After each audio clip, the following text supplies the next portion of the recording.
Actual scale modelling. This is part 10 of the Revell USS United States, scale 1 to 96. In part 10 I'm going to be dealing with the shrouds and starting the rigging process on the ship. To start off with, I'm using Revell Aquacolor 06 Tab Black for the shrouds. Now, initially I said I was going to make up my own shroud, but after careful inspection of these shrouds, I've decided to use the plastic ones. They do actually look quite good, and it's the first time I've came across shrouds that do look good in the plastic moulded form.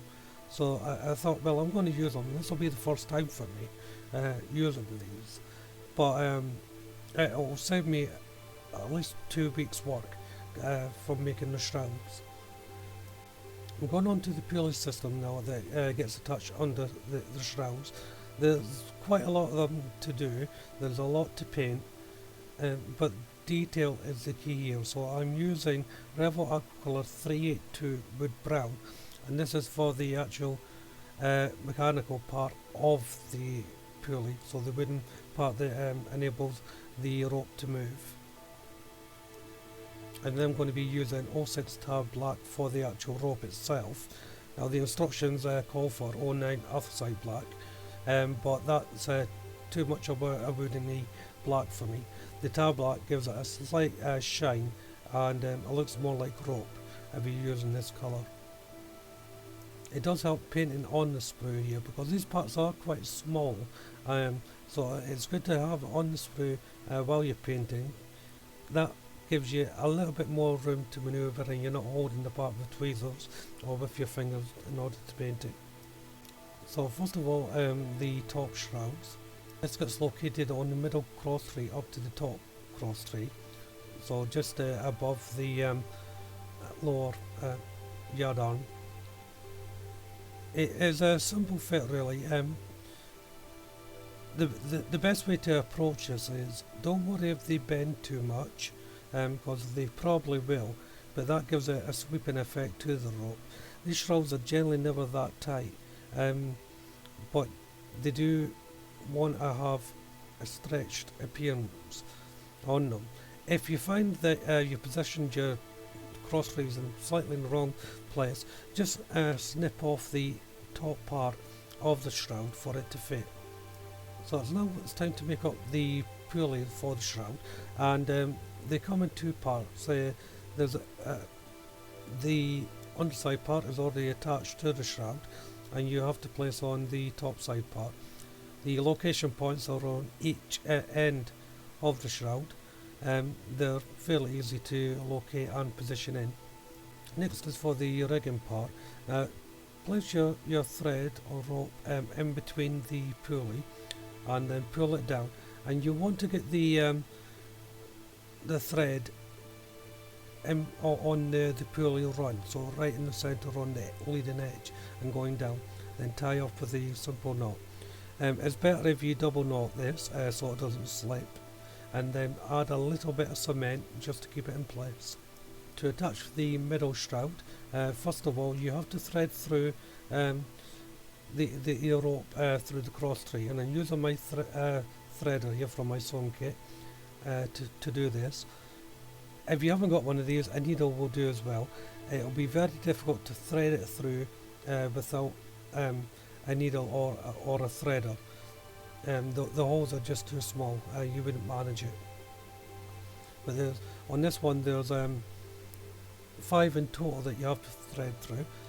Just get them through, make them loose before applying any cement. Then once they're through, just pull them taut. At this point you can place on a little bit of cement on the shroud to get it into place. I would suggest doing the bottom first, making sure you're happy with where the lines are going to be, and then you need to get this down into one thread. So you have to bunch them up to make this like a triangle of threads, and then tie that off. I used a simple bit of thread and placed it around to tie them up. Then once you've done that, I'm using my threader again and to have the tension bar put in. Now there is 5 tiny little holes on this tension bar for each piece of thread, and you have to pull it through. I should have mentioned as well, the middle thread, it has to be a lot longer than the rest of them. This is because this is the one that will be attached to the deck. And once the tension bar's in, it's time to make that little triangle. So I'm just twisting around the thread so it's all coming into one singular piece. Do not apply any cement at this point because you'll need to cut off any loose ends. And then, as I said before, I'm using a little bit of cotton or thread just to gather them all up and tie a knot to keep them secure. You may find it beneficial just to add a clamp so you can keep tension on it before you tie up. That's what I did in the end. I had a little bit difficulty gathering them all up the first time around. This is why I left it into the video, to show you that as you work along these things, you may come up with a better way of doing it. So there's no shame in that. So there you go. There's the first knot getting tied in, and do the second one. Now you want to sort of get it level to the lower yard arm here, the knot. It's not essential, but just for it just looks better, in my opinion. And once you've tied the knot together, the thread, just now add a little bit of cement to secure that knot. Remember, the cement doesn't actually stick the rope of that together, it just stiffens it up, which helps it not to come apart.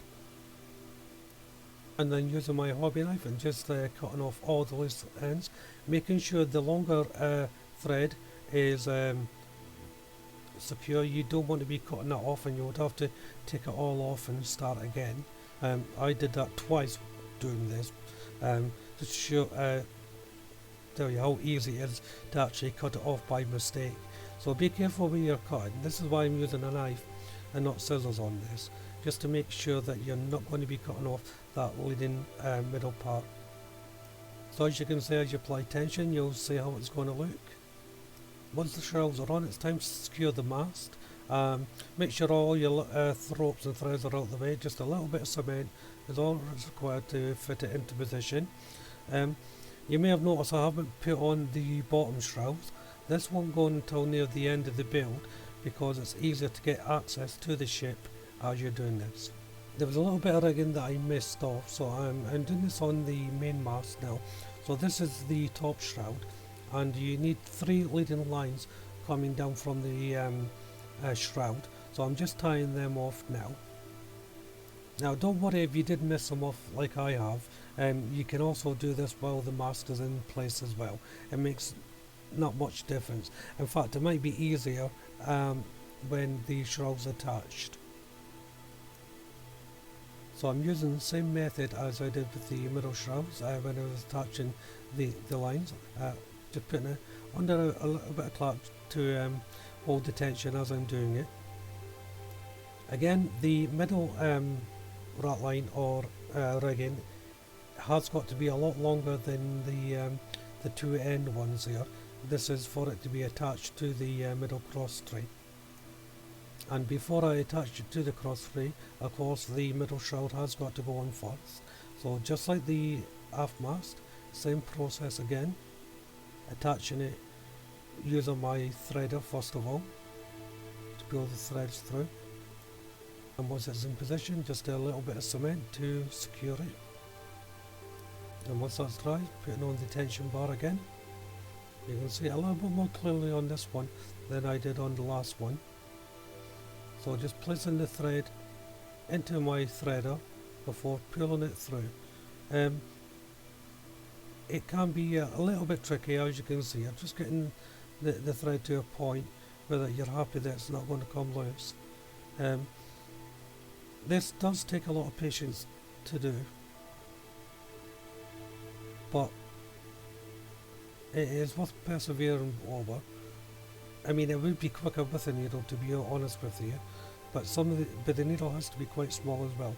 So a threader is a good option. So once the bar's on, I'm using the same technique of putting it under tension, twisting the tails off to tie them up, and then it's time to secure the main mast. So again, just a little bit of blue water. I also put a bit of cement on the edge of the mast itself, so when it goes onto the lower deck it's got something to purchase onto. The positioning for this is quite easy. You can't really get it wrong because it can only go in one way and it slots in really nicely. And then it's onto the mizzen mast, and it's the exact same thing as the other two masts. As you can see here, I'm not attaching the rigging to the top shroud, just to show you the two different ways I did it. So now I'm just tying on the three leading rigging lines onto the top shroud now, instead of having them off. As I said, it's up to you how you do this. This way there's more to anchor on and secure the thread onto, because you've got the bottom bar as well. It's however you feel comfortable doing it, really. And now for the mizzen mast to be secured, the exact same way as the other two. I should say though, when you're pushing these in, make sure they're going to go all the way down to the deck. That way, if each one's hitting the bottom lower deck that you're putting at the start of the build, it is the levels of the masts are going to be constant. So now that the masts are in, I'm moving on to the next process, but I should say on the mast first that I haven't tied off the rigging for the top shroud and the middle shroud just yet. All the securing for the rigging will be done at a later process, so that I can get it all done all at once, and this helps keep tension throughout the rigging. But I'll go into that in more detail when I get to that part. So turning my attention onto the forward boom and jibs, there is quite a lot of little pulleys that you have to attach here, from the bow right up into the split boom. Now, some of these little plates I had left off are going to be attached now, but first of all I'm just preparing the pulleys, so I'm just tying a piece of rigging around the pulleys before I attach them. You want to take special note as well which pulleys and dead eyes and things like that you're going to be using. They are marked out in the instructions, but they are different sizes, so you want to pay close attention to that. These ones are on the bow where the jib net is, and it's basically the base of the boom. And there's two different types. There's a larger one and a smaller one. Three smaller ones go on the outside of the hull onto the deck, and two larger ones on the inside of the hull. Now each one should be attached to its own little plate. However, I may have miscounted, but I don't think the kit actually gives you enough of these. These are these tiniest little circular pieces with a stem in it to attach to the kit. So what I've did is I've made a little collar of thread and attached that to one cleat. Then I've attached all three to that one cleat, and putting it in the middle where the three would go, just to save on the cleats. Once it's attached, you really can't tell. So once they're all attached, I'm just going to cut off any excess before installing them. And once they're all in, just have a look at the position, make sure you're happy with them, and that's all three attached to one cleat there. The two larger ones that are going on the inside of the hull, I'm attaching these to the gangplank that runs along the to the boom. Now these should have been attached to a cleat as well, and I decided to attach it to the gangplank instead. It's basically in the same position, about a millimetre out, so you really can't tell that the position is wrong. And if you put the rigging in between the gangplank and the mast protector, that white sloping thing that you see there, you really can't tell that it shouldn't be there. So all I'm doing is, once I've made an anchor point, I'm then just making a knot on the pulley to attach it. And then once the two larger ones are attached, it's time to attach the three ones that I made up into one cleat. There it is there. And just using the tweezers and just placing the cleat inside the location point. There's a little recess over for it to go in. Remember, I'm putting it in, there's three little holes. I'm putting it in the middle one. On the boom itself, there's a lot of pulleys and blocks that you have to install. It's a good idea to make them all up first. So this is what I'm doing here. And then once I've made them up, it's time to attach them.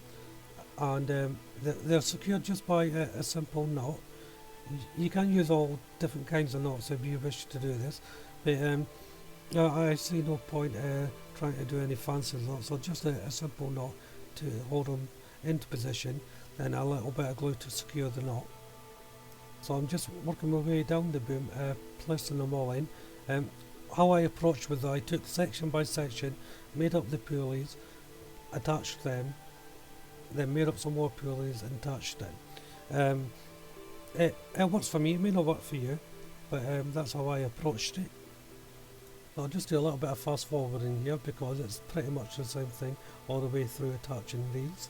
Try not to be too daunting when you're doing this. Just take each one as it comes, at a time, attach it, then move on to the next one. Don't worry if you think you've gone wrong. You can probably manoeuvre them into position if you don't like how they're laying. Just take your time and you should be okay. But it all comes down to how you feel. So I'm going to bring this part to an end now, part 10. Still a lot to do. As I started the Shrouds, that was about the halfway point of the build. The rigging does take a long time, just waiting for drying time and so forth, and you have to be very patient, as I said before. If you haven't done already, why don't you check out the other builds for the USS United States, or indeed the other builds on my channel. There's quite a lot there now for everyone to have a look at. I'm sure there must be something there that can pique your interest. Subscribe to the channel as well for any upcoming updates. Hit the like button if you've enjoyed what you've seen here today, and indeed leave any comment. But for now, thank you all very much for watching. Bye bye.